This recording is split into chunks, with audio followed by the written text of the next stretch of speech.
So I'm now going to do a little kind of all foursy on the floor sequence. You might want to do this after having done the lying down sequence, or this might be your standalone practice for today. That's absolutely fine. So come join me. I'm going to come into all fours. Some of you may need to cushion up your knees. That's completely fine. You can give yourself an extra bit of blanket, but otherwise we're going to just use our mat. I'm going to come into all fours. We're going to spread our hands out as much as we can. When we press our hands on the floor, we want to get this fleshy part underneath our knuckles pressing into the ground. I'm going to do it facing you to begin with. I'm going to spread them out and really feel your weight move through your hands to your fingers.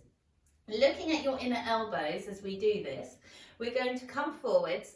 For a lot of us, if we lock our arms, you have your inner elbows facing forwards. What I would like us to do is to rotate the shoulders a little, and as you do, feel the inner elbows turn in towards each other. So what I'm hoping will happen when you do that movement is quite often when we've got our arms locked, our shoulders are up around here. And what we do is we do a little rotation, and that brings your shoulder blades away from each other. Then we're going to drop our head and look to our knees and walk our knees under our hips. It's slightly better if your knees are further from your hands than your knees too close to your hands.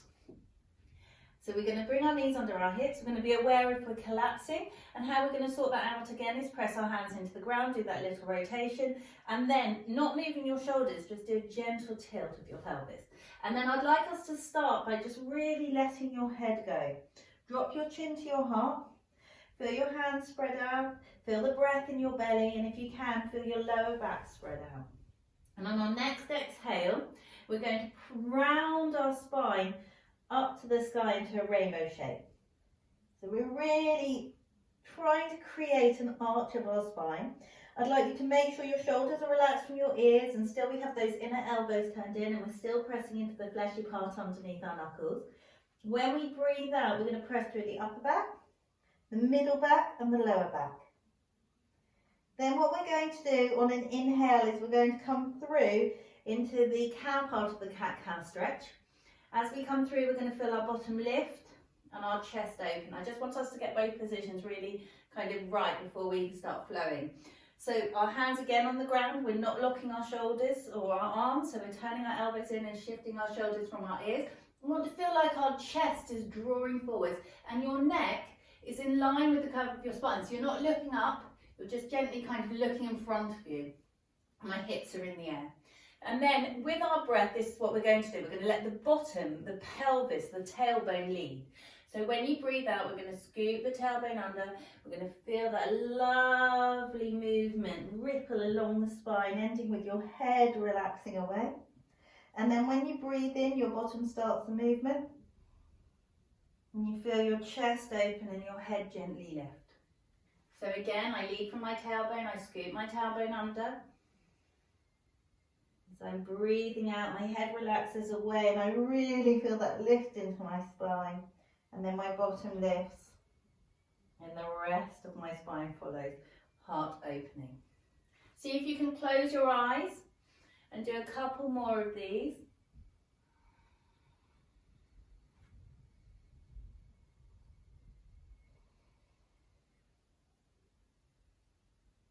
It's a really lovely way to notice or to tune into the movement of your spine, that extension, the flexion. And the more detail we give to it, the more connection can be had. Okay, the next time we round our spine, arch your spine to the sky, I'd like you to rock back an inch or two. So notice how my bottom shifts a little. I keep my head relaxed away. And I keep rounding my spine into the arch so I don't collapse. Keep rounding my spine through the upper back, middle back and lower back. Then I come over my hands and my knees and I come parallel to the floor. And then I let my bottom lift.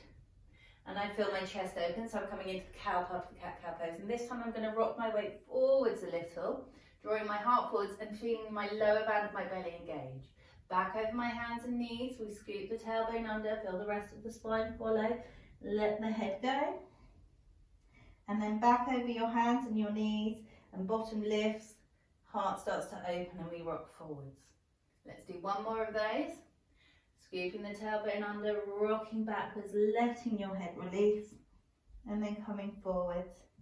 Bottom still leading, tailbone still leading, and heart draws forwards.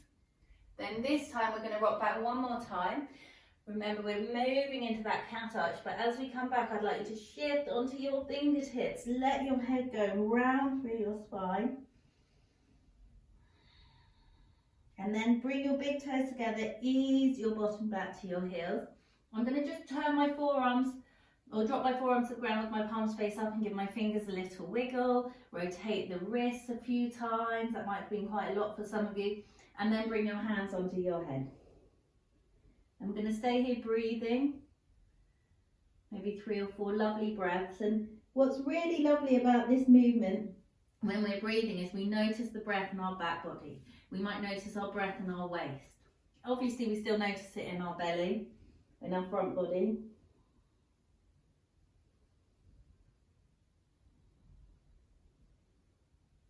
From here what we're going to do is walk our hands out in front of us, pressing our hands into the ground.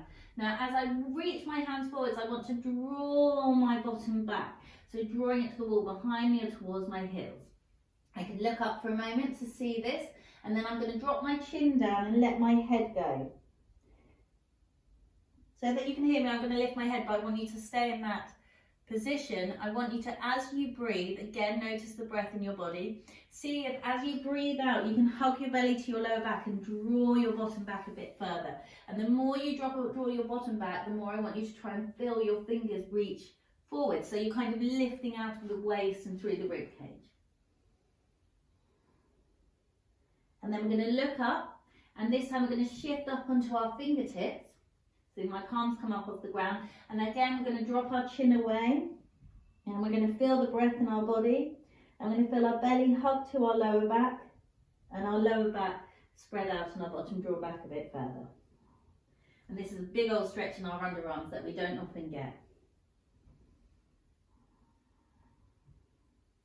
Then pressing our hands flat, we're going to come back into all fours. We're going to square up our knees again, and we're going to do a little cat arch, which, you know, we've done a couple of versions. If you want to do a little rock forwards or backwards, you can. We're going to come over our hands and our knees and come parallel to the floor.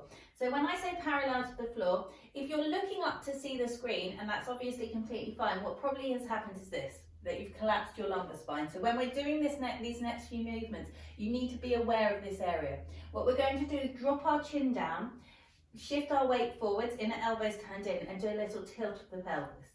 We're going to walk our knees in towards each other and then step 1 foot back. Notice as I step this foot back, I don't collapse it, I don't lift it, and I also don't shift all my weight back. So I've just stepped it back. I'm thinking about that little tilt. I'm pressing the floor away with my hands.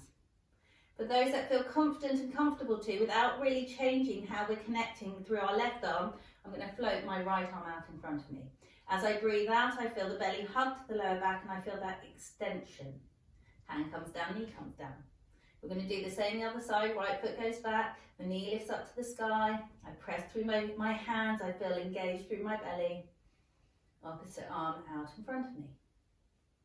And then my hand comes down, my knee comes down. You can do a little shake of your hips, you can do a little rock, and come onto your fingertips. We're going to do that again. We're going to step the left foot back. Again, we want to think about our hands on the ground and that engaging of the belly. But this time we're going to float this left leg up. It's going to go a tiny bit. If we go too far, we collapse the lower back. We don't want to open the hips. We've got it on the ground. We feel our belly hugging. There's a lot of concentration here. It's engaging through the belly. If you can, taking your opposite arm out in front of you, which for me is challenging in my postnatal period. Good. Let's go through the other one. Right foot steps back. Feel that engagement. Leg floats up without collapsing the back or over lifting the hip. Opposite arm out in front of you. And then hand comes down. Good. And then we're going to again do a nice little rock out, whatever feels good to release your body. And so we'll do our final one. We're going to do our gate pose. We're going to take that left foot back. And we're going to swivel that left heel in behind our right toes. I'm going to take our right foot off our mat and then line my right hand up with my right knee. Sweep this left arm up towards the sky. Turn your left palm and bring that left arm alongside your ear. Keep your shoulders relaxing from your ears and try to again imagine that you're untucking your t-shirt out of your trousers. And then bring that left arm down. Bring your foot back in, bring your knees back in. And again, a little cat, rolling, whatever feels good. We're going to do the other side, so you're going to get my back body now. So you step your right foot back, turn your right heel in, left foot off your mat, left hand to the ground, right arm lifts towards the sky, and we bring that right arm alongside our ear. We're grounding through that back foot, we're drawing the left hip through and the right hip up, and then that right arm comes alongside your head and we reach through the fingers. And then the hand comes down. Knees back in. Let's come into our gentle cat arch, rock back onto our fingers for a few moments, big toes together, and then again, because we put a lot of weight onto our wrists, give them a little wiggle and rotation, and then a few moments of resting.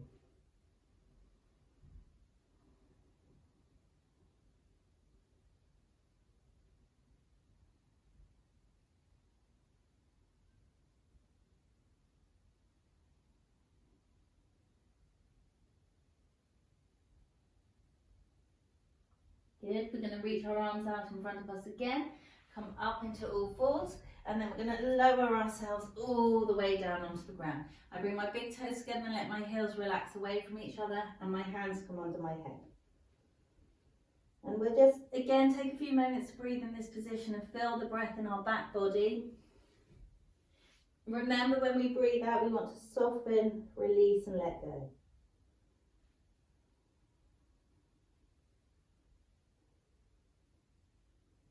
Then I lift my gaze, my head, and I walk my elbows under my shoulders. I bring my hands flat into the ground. With my legs, I lift and extend backwards. And if you can notice, I don't know if you can, but I press the tops of my feet down and I feel my knees lift into my quads, like into my thighs. So my arms press into the ground, I'm not collapsing. I feel my chest draw forwards. And again, my neck is in line with the curve of my spine. It's not on my back. And we're going to take a few moments to breathe here.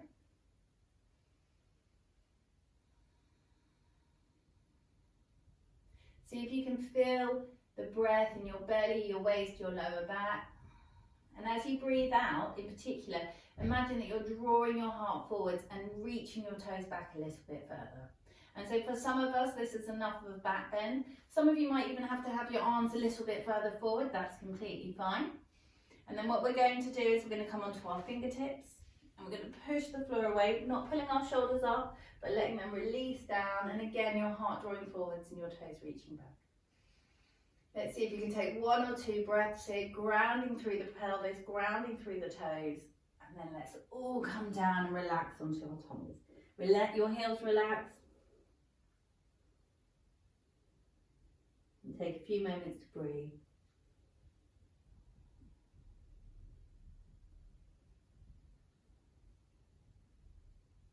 I'm going to bring my hands alongside my ribcage, do a little push, and take my bottom back to my heels for a moment just to release the lower back. Maybe you can even stretch your arms out again. I'm going to come into our all fours. Our hands spread out on the ground a little bit, pressing into the floor. Let's start with a cat arch again. As we do, press the hands down, and then inhale, come parallel to the floor. We're going to tuck our toes under. We're going to lift our hips into the air, so we go into our down dog and let our head go. Notice that I'm staying up my toes with bent knees. I'm feeling my hands ground and letting my head go and giving it a little shake out. For the first downward dog, I'd like you to stay here, hands pressing into the floor and hips lifting. Just noticing the breath if you can. And then lowering the knees onto the ground. You can take rest how you want to. For some of you it might be pose of the child, for some of you it might be this knee chest pose.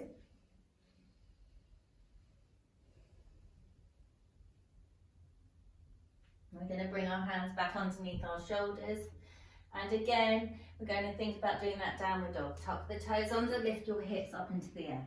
Head relaxes. Start with your top half of your body, hands pressing into the ground, hips lifting. I'm going to keep my right knee bent and draw my left heel to the floor. Whether it touches the floor or not, it doesn't matter, but just enjoy that lovely long stretch down the back of the leg. Come up onto your toes, let's swap it over.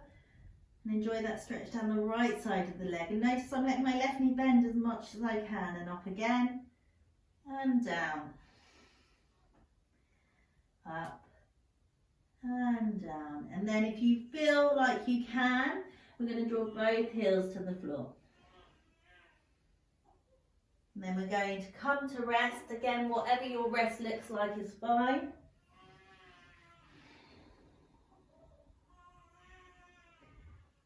And then some of you might decide at this moment to come into relaxation, so you'll come round, or I have another sequence which will then move us on from downward dog and become a little bit more dynamic. So for those for relaxation, we're going to come and lie on our back. Remember, if your back aches when you stretch your legs out, just bend your knees and let your knees drop in towards each other. Arms to the side of the body, deep breath in, big sigh.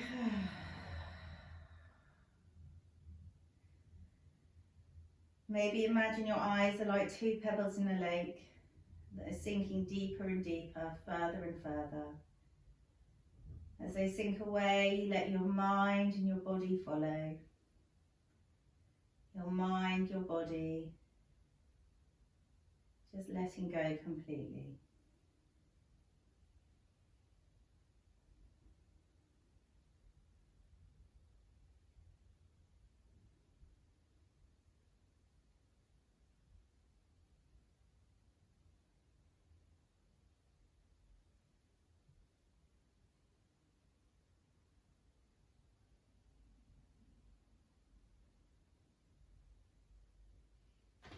We're going to bring our knees to our chest. We roll ourselves over. For those of you that are finishing the class now, come to a nice seated position. We could inhale, sweep our arms up towards the sky. We could exhale, bring our hands down. And if you'd like to, a little bow, saying namaste.